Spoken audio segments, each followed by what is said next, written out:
Kakabili nyo lang ba ng Dito SIM card tapos natuklasan nyo na nakakabwisit ang ginawa nitong bagong policy ni Dito na walang nakalagay na cellphone number. So paano mo malalaman ngayon yung cellphone number mo? Eh syempre para gumana ang SIM card mo for the first time ay kailangan mo siyang i-SIM register. Eh paano mo nga i-SIM register kung walang number? Hindi mo alam ang cellphone number. Hindi mo siya ma-view dito, hindi rin siya ma-view sa system. Punta ka ng phone, about phone, wala dito, hindi nakalagay. So wala. Kasi nga hindi pa magre-register yung number. Ayaw pang lumabas nung cellphone number ng Dito SIM card. So, isa sa mga, at least, I guess, pwede kong sabihin nakakainis na strategy ni Dito. Bakit hindi nyo nilagay ang cellphone number sa mismong SIM case? Ito, kung anong tawag niya dito.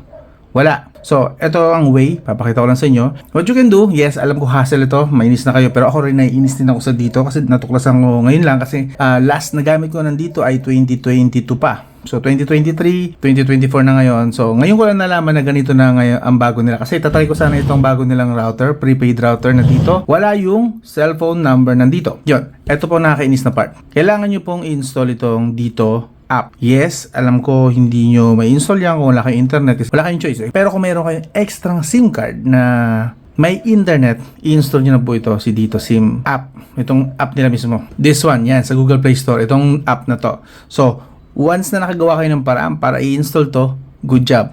Huwag muna kayong mag-disconnect, kailangan nyo pa yung internet na yon.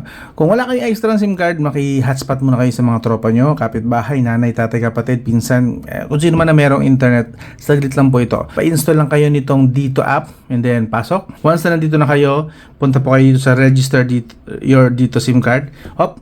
Yes, alam ko, hindi nga makapag-register, di ba? Pero ito ngayon, ito yung way. Papakita ko lang sa inyo. Click nyo lang to. Andito po kasi yung bypass para makuha nyo agad yung Dito number ng binili nyo SIM card. Okay, register, may Dito number, proceed, start registration, Filipino individual, iyon. Kung nakikita nyo, pag nakapasok kayo rito, again, kailangan may internet kayo rito, nakikita nyo yung stripe na yan, yes, click nyo po yan, hahanapin nyo ngayon, kunin nyo yung case ng Dito SIM card nyo, tapat nyo dyan sa barcode. Yes, yung barcode na yan. Ayun. Malalaman nyo na ngayon yung Dito number nyo. Okay? Yan po yung way. Screenshot nyo na agad bago pa mawala ulit. And then ituloy nyo na yung SIM registration nyo. Pwede na po kayo mag-SIM register. Yes, pwede na. I hope nakatulong sa mga nabubuisit din sa ginawa nito ni Dito SIM card.